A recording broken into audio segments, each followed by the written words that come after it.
Every night when I was a child, my mother sat beside my bed and told me the same story. I never asked why it was always the same, and she never tried to change it. The room would be quiet except for her voice, calm and warm, moving slowly like a soft river.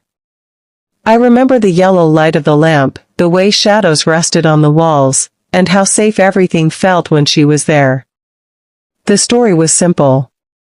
It was about a small bird who was afraid to leave its nest. The bird watched others fly across the sky, free and confident, while it stayed behind, holding on to the edge of the nest with shaking wings. Every night, my mother told the story in the same way, using the same words, the same pauses. At the end, the bird always took a small jump, not knowing if it would fly or fall. As a child, I never thought deeply about it. To me, it was just a bedtime story, something familiar that helped me fall asleep. Sometimes I would interrupt her and ask questions, and she would smile and answer patiently.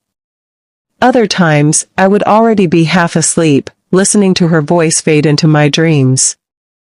When she finished, she would pull the blanket up to my chin and kiss my forehead, her hand resting there for a moment longer than necessary. Life moved forward, as it always does.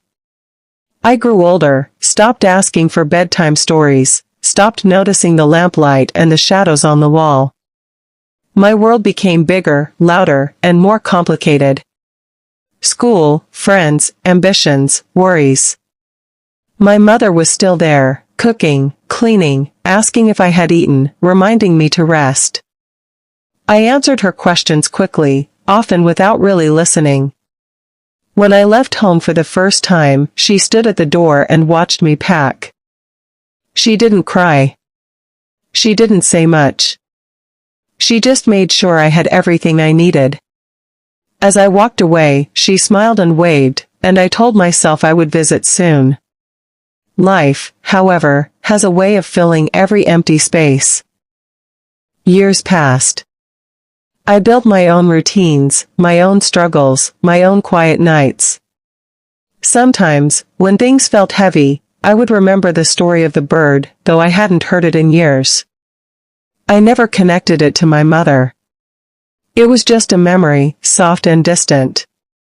Then one night, during a visit home, I couldn't sleep. The house felt smaller than I remembered, quieter too. I walked past my childhood room and saw the old lamp still there, resting on the same table. My mother was sitting in the living room, folding clothes slowly, carefully. I sat beside her, and for a moment, neither of us spoke. Then, without thinking, I said, "Do you remember the story you used to tell me every night?" She looked at me, surprised, then smiled. "Of course I do," she said. I asked her to tell it again. She laughed softly, as if it was a strange request, but she agreed. Her voice was a little slower now, a little softer, but the words were the same. The small bird. The fear. The nest. As she spoke, something inside me began to tighten. When she reached the end, where the bird jumps, she paused. This time, she added something new. She said, the bird was never alone.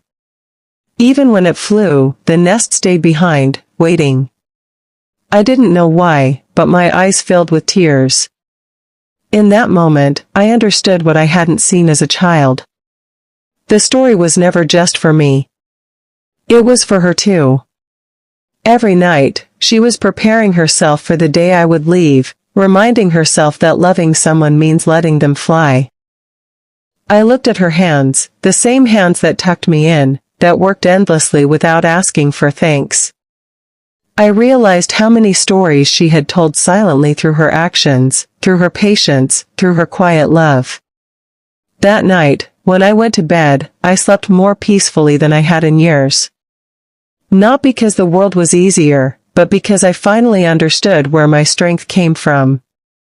Now, whenever life feels uncertain, I remember the small bird and the nest. I remember my mother's voice in the quiet room, telling a story she knew I would one day need to understand.